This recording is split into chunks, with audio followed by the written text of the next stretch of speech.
মাত্রাতিরিক্ত সম্পদের নেশা মানুষকে বিবেকবোধহীন পশুতে পরিণত করে। এটা আপনারা কতটুকু বিশ্বাস করেন? তবে আমি আপনাদের সাথে এরই কিছু ব্যাখ্যা শেয়ার করব ছোট্ট একটা গল্পের মাধ্যমে। তো আমার গল্পটি ভালো লাগলে আপনারা আমার পাশে থাকবেন আর শেয়ার করে একটু কমেন্ট করে যাবেন। সম্পদের মোহ মানুষের জন্মগত। সম্পদের প্রতি মানুষের মোহ থাকা খুবই স্বাভাবিক, কেননা সুখ স্বাচ্ছন্দ্যের জীবনযাপনের জন্য সম্পদের প্রয়োজনীয়তা অনস্বীকার্য।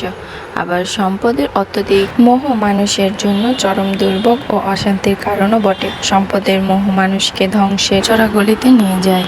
সম্পদ সংগ্রহ কখনো কখনো মানুষের অন্যায় পথে পা বাড়ায়। মানুষের সম্পদ প্রাপ্তির আকাঙ্ক্ষার কোনো সীমা পরিসীমা নেই। সে যতই পায় ততই চায়। ক্ষুধা নিবারণের পর অতি লোভনীয় খাবার গ্রহণের মানুষের অনিচ্ছা প্রকাশ পেতে পারে, কিন্তু যদি কোনো মানুষের সামনে অগণিত সম্পদ রেখে দিয়ে বলা হয় এ থেকে তোমার প্রয়োজন মতো গ্রহণ করো, তাহলে দেখা যাবে সে তখন তার বহন ক্ষমতার অতিরিক্ত সম্পদ আগলে নিয়ে বসে রয়েছে। এখানে আমি ছোট্ট একটি কথা বলে রাখি গল্পের বাহিরে, এই ভিডিওটা আমার একটি মেহেন্দির ভিডিও। তো ঈদে সবাই তোমরা মেহেন্দি পড়েছিলে, তো এটাই আমার ঈদের চাঁদ রাতের ভিডিও। তো মেহেন্দিটা কেমন লাগছে তোমাদের কাছে সেটাও কমেন্ট করে জানাবে। তো চলো গল্পের বাকি অংশ শুরু করা যাক। এক বাদশাহ অফুরন্ত সম্পদের মালিক। তিনি তার সেই সম্পদ একটি ঘরে সংগোপনে সংরক্ষিত রেখেছেন। মাঝে মাঝে সে সম্পদ দেখার জন্য একাকী তিনি সেখানে যান। সম্পদ দেখে তার চোখ জুড়িয়ে যায়, মনও ভরে যায়। তিনি সব ঠিকঠাক দেখে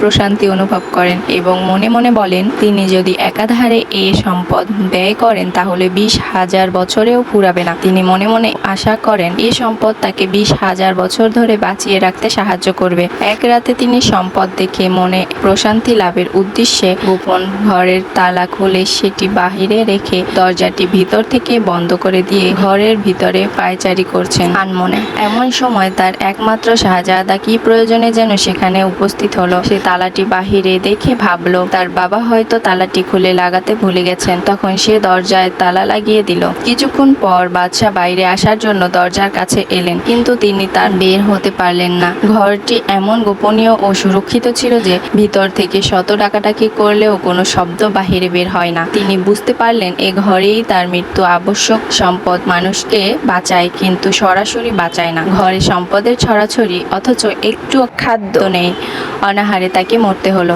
এদিকে রাজবাড়িতে বাদশাকে না পেয়ে স্ত্রী পুত্র মনে করলো তিনি হয়তো কোথাও গিয়েছেন। তারা সম্ভাব্য স্থানসমূহে খোঁজাখুঁজি করলো, কিন্তু কোথাও তাকে খুঁজে পেল না। না পাওয়ায় রাজকার্য পরিচালনা করতে মন্ত্রীবর্গ শাহজাদাকে রাজমুকুট পরিয়ে সসম্মানে সিংহাসনে বসালেন। রাজকার্য পরিচালনা করতে সম্পদের প্রয়োজন দেখা দিল। বাদশাহ নিখোঁজ হওয়ার পর বেশ কিছুদিন কেটে গেছে। ধন ভাণ্ডারে তালা খোলার সাথে সাথে এক বিভৎস গন্ধের চারিদিক ভরে গেল। দেখা গেল বাদশাহী স্বয়ং মরে পচে রয়েছেন। ধুলা ধূসরিত তার নিথর নিস্তব্ধ অসার দেহ। শিক্ষা মাত্রাতিরিক্ত সম্পদের নেশা মানুষকে বিবেকবোধহীন পশুতে পরিণত করে। ফলে সেই হালাল হারাম বিবেচনা না করে শুধু দু হাতে সম্পদ উপার্জন করতে থাকে, অথচ সে চিন্তা করে না যে মৃত্যুবরণের সাথে সাথে সেই সম্পদ একটি মুহূর্তের জন্য তার কোনো কাজে আসবে না।